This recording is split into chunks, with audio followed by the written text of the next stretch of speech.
Ladies and gentlemen, welcome to your daily dose of zombies news from the game and its community here on COD Zombies HQ. Thank you so much for tuning in today, where we've got a jam-packed show including some very interesting, kind of confusing comments from Treyarch that we need to break down. So without further ado, let's kick things right off with our first story of the day, and we're going to start today's show with a bit of a warning. That's because for those of you that tuned into yesterday's Zombies News update video, you'll know that along with a major patch update released into Cold War Zombies yesterday, Treyarch has finally released the once PlayStation exclusive Onslaught mode, now on Xbox and on PC. Well, now that the mode has released and a lot more players are able to access and play the mode for the first time, a major issue with the mode that apparently players on the PlayStation side of things have been dealing with for months now is making its way into the other console versions of Onslaught as well, where a whole bunch of players on Xbox and PC are reporting that while playing Onslaught, an invisible zombie will spawn in, where it'll constantly attack you, easily bring you down, where there's honestly not much you can do against it. Apparently this problem is far more widespread than we initially believed, but in terms of how to combat it, if an invisible zombie happens to spawn into your Onslaught game, your options are kind of limited, where one Zombies player over on the Reddit suggested using Frenzied Guard, activating it, and just standing next to the invisible zombie, hoping that will solve the issue and cause the invisi zombie to go down. Other players are reporting that this method isn't 100% effective, that it will fail sometimes. So until Treyarch fixes this issue, which they may or may not do, the game's life cycle is effectively over, but with a lot of players now experiencing this bug for the first time, it may prompt them into action. Other than that, be sure to have a Frenzied Guard create a class slot ready to go, ready to switch to if you do indeed encounter this invisible zombie. That, and make sure just to keep on moving, keep on running, because if you stay still, the invisible zombie will take you down. But next up, we got what is probably the best written interview I've ever seen with the developers at Treyarch about their zombies mode. It was done by S.E. Doster over on GameSpot, and she did a fantastic job asking exactly the right questions that we in the zombies community wanted to ask Treyarch about this new Vanguard Zombies mode. And honestly guys, I think their answers deserve some unpacking because it's kind of confusing that I haven't really seen other people that talked about this issue talk about yet. The first thing that stood out to me was when she asked a question about the DLC for Vanguard Zombies mode, where she asked, now as far as post-launch content goes, is this going to be like Outbreak, where you're adding regions in the DLC, or will there still be standard round-based maps coming post-launch? The creative specialist over at Treyarch named Miles Leslie responded like this, and this is interesting and kind of confusing, so listen carefully. I think our approach is a little different in delivering an experience holistically each season and making sure that it's engaging in different ways. So to me, when he says that he wants the Zombies DLC season to release as a holistic unit, meaning as one cohesive package, that says to me that every season here in Vanguard Zombies will have a central theme or some kind of central gameplay element that will tie the DLC content in the game all together, compared to something like Cold War Zombies that didn't really have like a holistic DLC approach every season, where it seemed like they were just kind of releasing random Outbreak regions in between their main events, that being the round-based Zombies maps, which I think is his way of answering the initial questions of whether or not they'll just be adding new regions into Daran Fang in a similar way that they added new regions to Outbreak as part of their DLC season. Basically saying, no, we're doing it differently this time. But what he follows this up with is kind of the exact opposite of holistic approach to DLC. When he talks about the Zombies DLC they've already revealed as coming in Season 1, where he confirms that they'll be adding objectives, possibly new Dark Ether entities,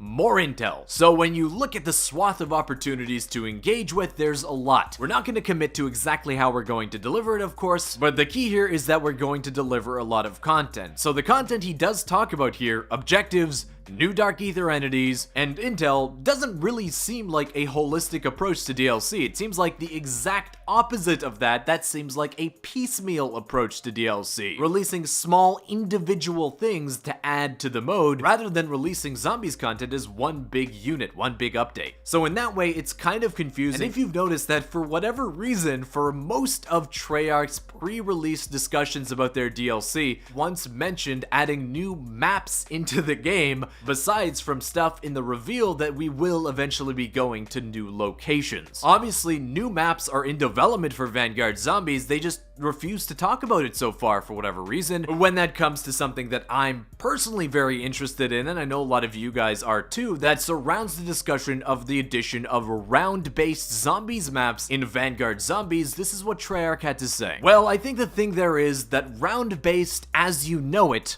might get worked into some other mechanics. That's probably the best I can say without giving it away, but I think because round-based zombies comes up a lot, we're not forgetting about round-based fans. They're going to be satisfied with some upcoming stuff that will be pretty cool, I think. So first of all, I think that's Treyarch kind of acknowledging that for hardcore round-based zombies fans, Darren Fang isn't what they expected and wanted to see in a zombies game at launch. Furthermore, it seems like he's confirming here that there won't be a traditional round-based zombies map in Vanguard, but there will be something close to it that isn't in the game yet, that is unrelated to Darren Fang and its objective-based gameplay. So perhaps this pseudo round-based mode that he's teasing here is in fact the map and mode that was leaked to be in development for Vanguard Zombies that has been delayed past Season 1. I do hope the mode he's talking about here is robust and that if it isn't just traditional round-based zombies, that it won't be something like a new objective added into Darren Fang. Hold out for 3 minutes. That's round-based, guys. I don't think they're going to do that, but let's just hope that it isn't. Next, she asked Treyarch specifically about the lack of a main Easter egg in Darren Fang at launch in a zombies mode. The first time in quite a long time where that's been the case. There's kind of two parts to this answer. The first part, I'm gonna be honest, is pretty weak. The second part is much more interesting. The first part is this, where he responds to the lack of a main Easter egg at launch by saying that one reason was to make sure, because we're already delivering a lot of new things, was that day one for new players to first come into the world, learn about it, learn about the characters, and there's a lot of intel already across the locations. We want to digest that. We want to spread it out so people can fully digest it. To be 100% honest, I don't buy that answer. This is still zombies, it's still set in the Dark Ether universe. Players can digest information, no problem, especially if it's being told in a fairly straightforward narrative style just like Cold War was with its Easter eggs. Don't think the zombies community needs 2 months to digest whatever intel we get in Darren Fang. But the second part of his answer I think is basically more to the truth of why there is no Easter egg in the game at launch, where he says that one of the main things with the main quest, we wanted it to be more accessible than in previous games, and we wanted to spend the right amount of time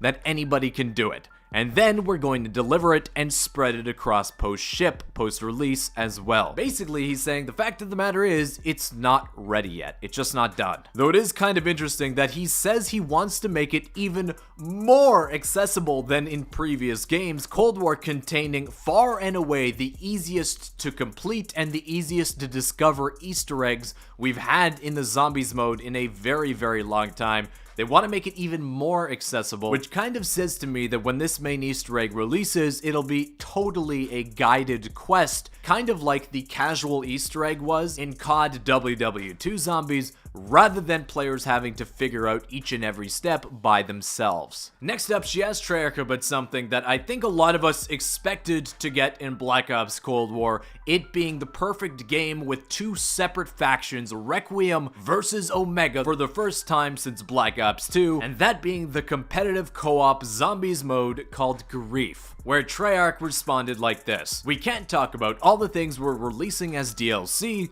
but I love that you're a fan of that because again, we have massive lists and there's a lot of people on the team that love that mode as well. So if it comes back, maybe, but if it doesn't, maybe as well, but it's not forgotten in that sense. A grief mode I think would have fit perfectly within Black Ops Cold War. They didn't do it then. Apparently it is on this, quote, massive list of ideas they have for the zombies mode. I guess just for whatever reason, it hasn't been prioritized. Maybe now, maybe in Vanguard, it finally will be, and we'll see the return of the grief mode. You can find a link to the full article and interview link down in the description, by the way. I'd highly recommend you check it out after this video, as there's some other really interesting stuff in there that I didn't have time to talk about. So be sure to support it, and even leave a nice comment on the article for the author. One of the best written interviews, hands down, we've ever seen with Treyarch that actually challenged them on some of their design and release choices when it comes to the zombies mode. But guys, that does wrap up the news today. I want to thank you so much for watching. Hey, if you did enjoy it, consider hitting the thumbs up button down below. Subscribe to the channel if you haven't already. We're just a few hours away at this point from the launch of Vanguard for many people. And like you guys, I can't wait to actually play this new mode, to try out this new vision for what zombies is that Treyarch is trying out this year, to give it a fair shake. But I want to thank you again for watching, and I'll see you with another Zombies news video